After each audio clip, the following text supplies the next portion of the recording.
There is one sleepy town in Tarlac which was once controversial because of its former mayor. But did you know that before that, there is also a place which became viral for its European medieval style of architecture in this town? So, in this video, let's visit the once famous Goshen Hotel and Resort here in Bamban, Tarlac. Let's go!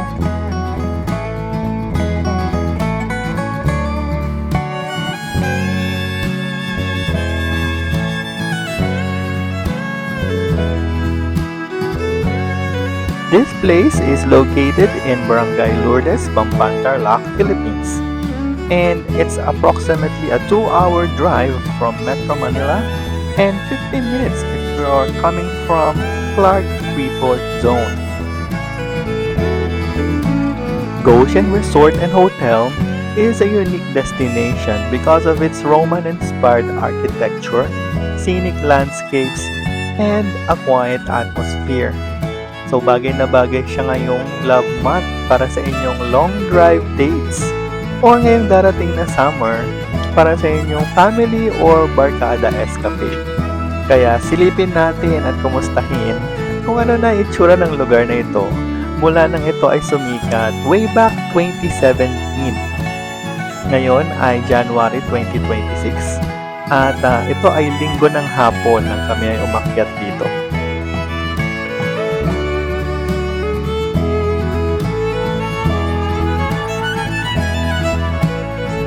Coming from the main highway ng Bamban-Mabalacat Road, may mga rough terrain lang kaming nadaanan at mga roads na ginagawa pa lang. Pero madali naman siyang mahanap kasi may mga signages at meron pa rin naman mga mapagtatanungan ng mga residente papunta dito. Meron silang main gate na medyo malayo pa dito sa pinaka-park. Doon nagre-register lahat ng mga pumapasok. And meron pang second gate, yung inner gate na pinakita natin kanina sa umpisa ng video. Doon naman pinapakita sa guard yung gate pass. Pagkatapos noon, paakyat na siya at merong konting winding, twisty road papunta dito sa pinakapasyalan.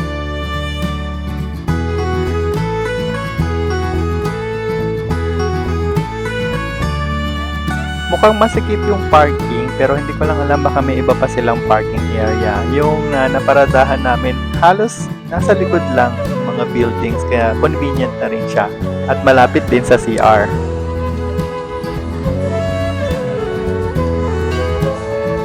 Expectations versus reality. So hindi madaling masolo yung buong lugar.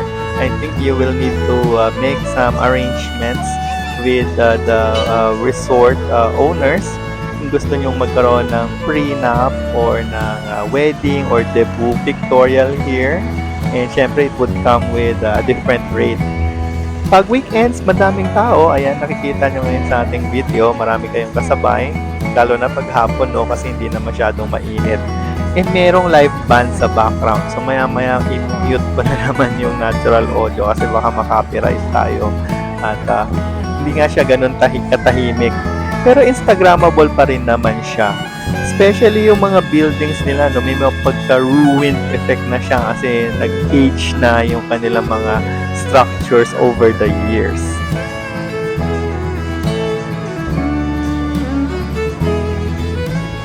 By the way, may entrance fee. Nabanggit ko na ba kung magkano? That is actually 150 pesos per person kung day tour. And kung gusto nyo mag-swimming, mamaya pakita natin yung swimming pools nila. Additional 100 pesos siya. And meron din silang mga rooms, no? I-check nyo na lang yung kanilang website para sa kanilang mga room rates. At ilalagay ko yung link sa ating description box ng ating video.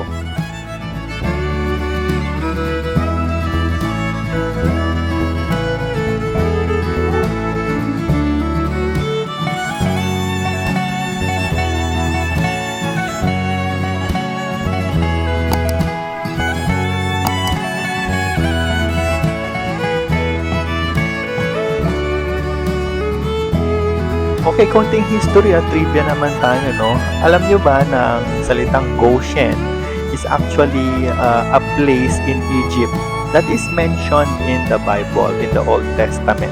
At doon nga kinuha ng mga owners ang pangalan ng lugar na ito. Kasi for them, this is a place of favor. And in the Bible, Goshen is actually a place where God showed His favor to the Israelites while they are under the rulership of Egypt. And sa mga hindi pa masyadong familiar, so while Egypt nga is facing a crisis during the Bible times, Goshen became Israel's sanctuary where God's people, where the Israelites experience peace, security, and abundance.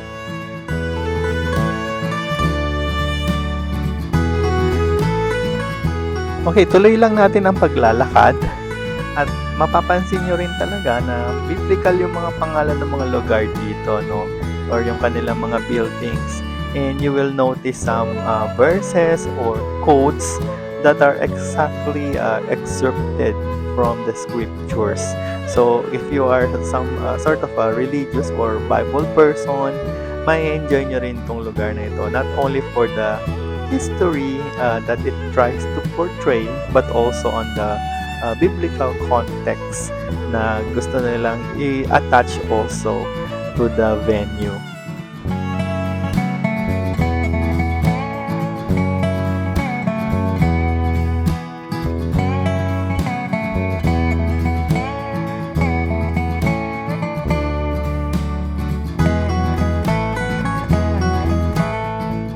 Trivia ulit.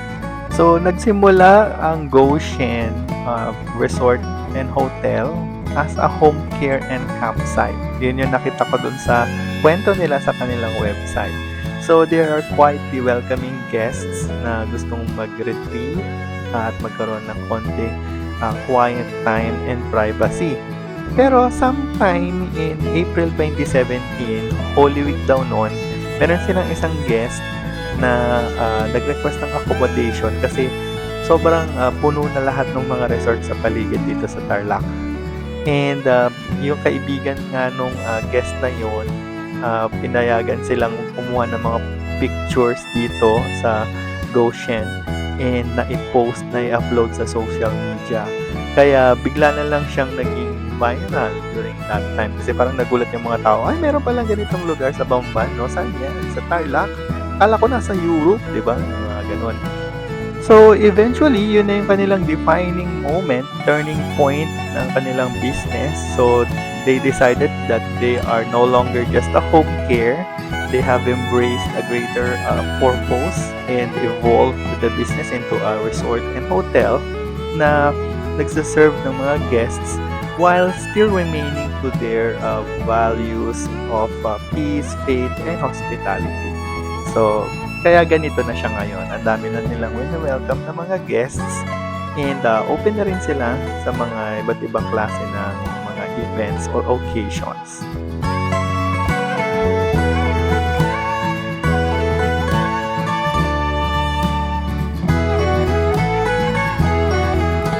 And what you are seeing now is their version of the Colosseum.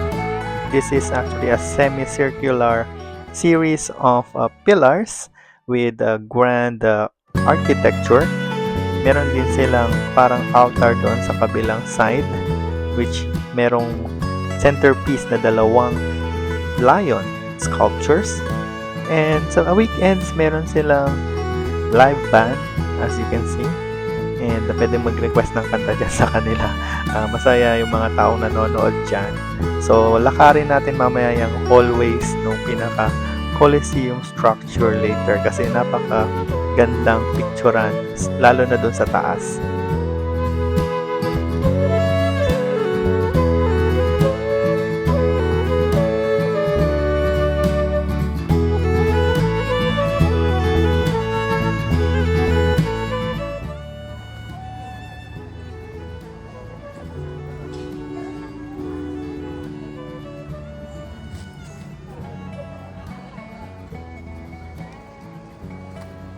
Para sa mga nagmumula, pwede po kayo kumain.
This is Cafe Roma. This building on the left side. Air-conditioned siya. And meron din alfresco dining. And I remember meron silang breakfast buffet package na pwede kayo magpa-reserve in advance kung magde-day tour kayo. At kailangan maaga kayo dadating kasi breakfast nga siya. I think 8 a.m. to 10 a.m. they serve breakfast and you can join on it kahit na day tour lang yung package nyo. Hindi kayo nag-check-in sa kanilang hotels.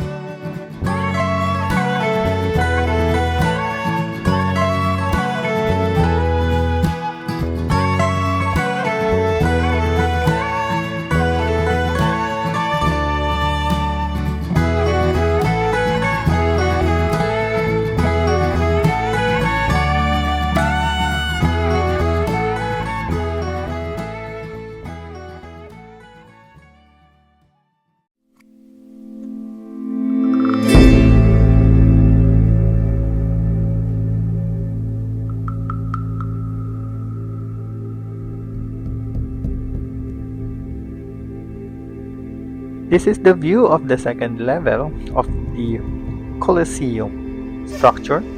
Yun, makikita nyo, ang ganda nung vantage point dito sa mga arc windows, open arc windows na makikita nyo on a higher level yung kanilang venue. And on the horizon, tanaw din yung kapatagan ng Tarlac and Pampanga.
Kung familiar kayo sa lugar, ideal pumunta dito during late afternoon.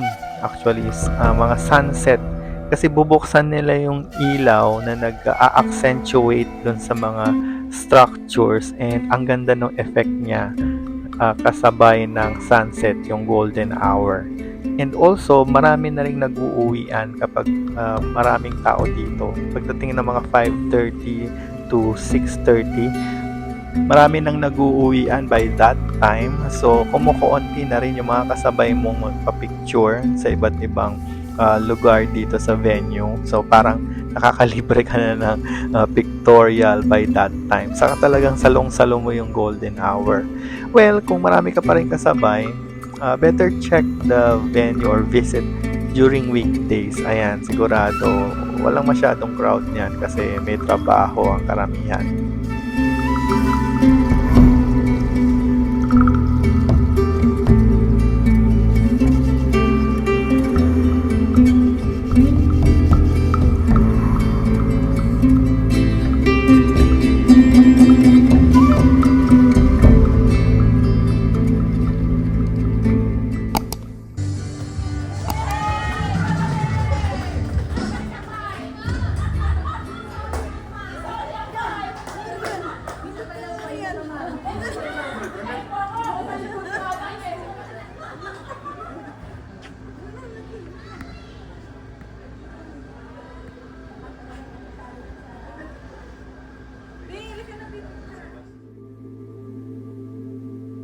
I really have to commend yung kanilang attention to details and yung sobrang intricate na mga designs na inilagay nila dito. Napansin nyo, meron pa silang iba't ibang statue scattered around the place, katulad ng mga centurion, yung mga Roman soldiers kanina, dun sa Colosseum. And dito naman sa mga fountain area, may mga lady water bearers na mga figures dito. At ang nakikita natin ngayon, yung nilalakaran natin is one of their ballrooms na open siya for rent. Kapag meron kayong mga special events, pwedeng gawin dito.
Resort and hotel as your weekend destination.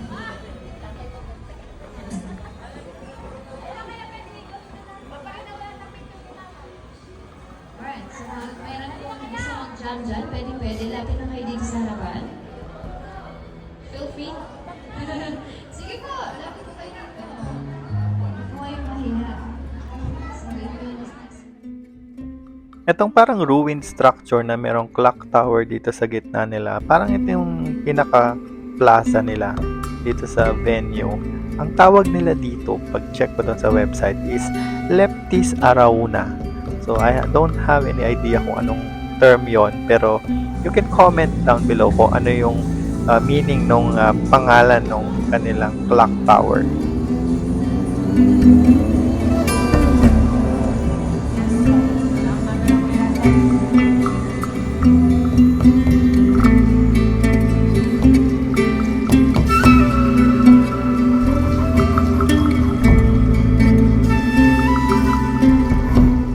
Siyempre, hindi tatawaging resort ang isang place kung walang swimming pools.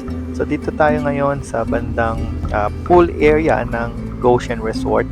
May iba't ibang sizes ng swimming pool dito. Pero kapansin-pansin, ang datingan nila is parang Roman bathhouse din. No? Meron din silang mga sculptures dyan, iba't ibang sculptures. Punong-puno rin siya ng mga pillars dito sa mga gilid. At maraming gazebo na merong iba't ibang designs na parang hanging gardens.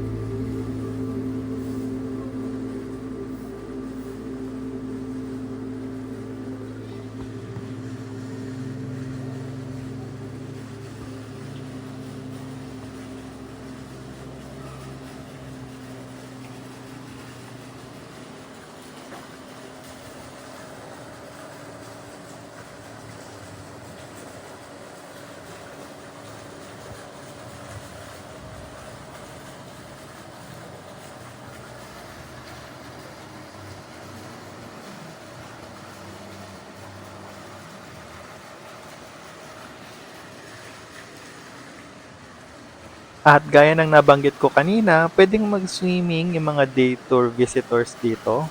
Meron lang siyang additional fee. 250 ang entrance with swimming. And meron naman silang guidelines dito kung saan magpapalit, saan pwede tumambay habang nandun pa kayo sa swimming mode.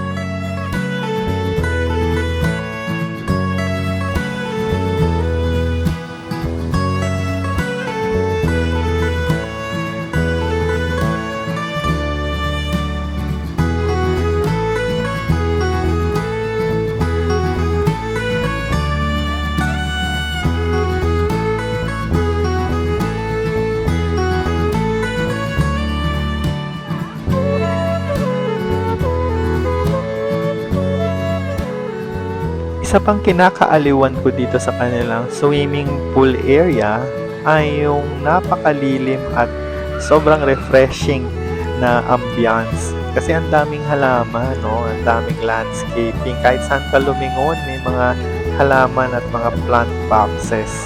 At talagang marirelax ka sa ganda at sa sobrang greenery ng area nila. Halos hindi mo nga makita yung kasama mo kasi parang kang nasa kagubatan na maayos ang pagkaka-landscape dito sa kanilang swimming area. At tanaw nyo rin na merong ginagawang building doon, parang extension naman or additional structure nila para sa kanilang hotel. Huwag nyo kakalimutang umupo dyan sa Iron Throne dito sa AOD building. AOD I think stands for Ancient of Days. Yun kasi yung nakalagay dun sa banner nitong dome structure nila dito. Kung meron man akong gustong i-gatekeep na place or spot dito sa lugar na to, ito yun. I-share ko na rin dahil umabot na kayo dito sa portion na ito ng ating vlog. Ang ganda-ganda niya. Napaka-romantic. And it reminds us of yung mga medieval castle movies or yung mga series parang Game of Thrones. So, pwede ka dyang mag-renew ng inyong vows sa inyong spouse or pwede rin kayong mag-propose if you're a dating couple. Tapos, ang ganda ng overlooking view deck nito sa paligid. 360-degree deck that overlooks the mountainside and also portions of the Goshen Resort.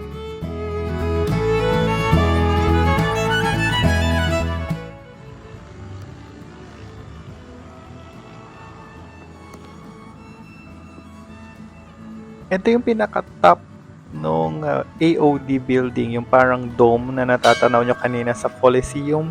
Ito yung laman niya or ito yung nasa loob. So, meron siyang fountain na merong mga pillars around it, mga poste. And meron din siyang bell. Dito pala galing yung kumakampana na naririnig dun sa buong Goshen Resort. So, if you are happy with your experience dito, pwede niyo siyang batingtingin or kung naboboring na kayo. And also, please don't forget to click like, share, and subscribe para ma-notify kayo sa aming mga upcoming episodes. And maraming salamat din kung umabot na kayo dito sa portion na ito ng ating video.